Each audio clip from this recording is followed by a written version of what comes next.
اگر آپ نے ابھی تک ہمارا چینل سبسکرائب نہیں کیا تو ابھی سبسکرائب کریں اور بیل آئیکن. الحمد لله وكفى وسلام على عباده الذين اصطفى أما بعد فأعوذ بالله من الشيطان الرجيم بسم الله الرحمن الرحيم شهر رمضان الذي أنزل فيه القرآن هدى للناس وبينات من الهدى والفرقان فمن شهد منكم الشهر فليصمه ومن كان مريضا أو على سفر فعدة من أيام أخر يريد الله بكم اليسر ولا يريد بكم العسر ولتكملوا العدة ولتكبروا الله على ما هداكم ولعلكم تشكرون. وقال النبي صلى الله عليه وسلم قال الله تبارك وتعالى الصوم لي وأنا أجزي به وفي رواية أنا أجزى به أو كما قال النبي صلى الله عليه وسلم.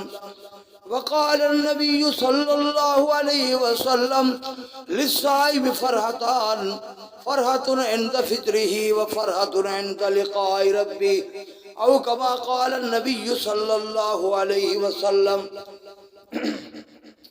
صدق الله مولانا العظيم وصدق رسوله النبي الكريم الأمين ونحن على ذلك لمن الشاهدين والشاكرين والحمد لله رب العالمين. اللہ جل شانہ نے قرآن اور رمضان کا تعلق بیان فرمایا کہ رمضان کے اندر قرآن اتارا گیا اور دوسرے مقام میں فرمایا ان انزلناہ فی لیلۃ القدر، قرآن مجید کو لیلۃ القدر میں اتارا. اور پھر فرمایا کہ جو شخص رمضان شریف پائے وہ روزے ضرور رکھے، اور اگر مسافر شرعی ہو گیا یا وہ مریض ہو گیا تو پھر دوسرے دنوں میں روزے رکھے. پھر اس کے بعد فرمایا اللہ تعالیٰ نے یہ ڈھیل کیوں رکھی ہے؟ اس لیے کہ اس کا مقصد یہ ہے وَلِتُكْمِلُوا الْعِدَّةَ، تاکہ تم شمار پورا کر سکو. اور پہلے سے فرمایا یرید اللہ بکم اليسر ولا یرید بکم العسر، اللہ تمہارے ساتھ آسانی کا ارادہ کرتا ہے، تنگی کا نہیں. اس لیے دوسرے دنوں میں روزے کی اجازت دے دی جب مریض یا مسافر روزہ نہیں رکھ سکتا، اور شمار بھی آسانی سے پورا کر سکو گے، اور تم اللہ کا شکر بھی ادا کرو، اللہ کا ذکر بھی کرو. رسول اللہ صلی اللہ علیہ وسلم فرماتے ہیں اللہ تعالیٰ نے فرمایا روزہ میرے لیے ہے اور میں اس کا خاص انعام خود عنایت کروں گا.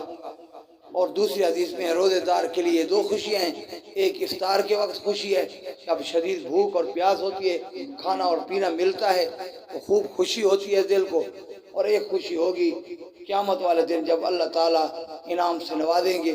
اللہ تعالیٰ ہمیں رمضان شریف کی قدر کی توفیق عطا فرمائے. وآخر دعوانا الحمدللہ رب العالمین.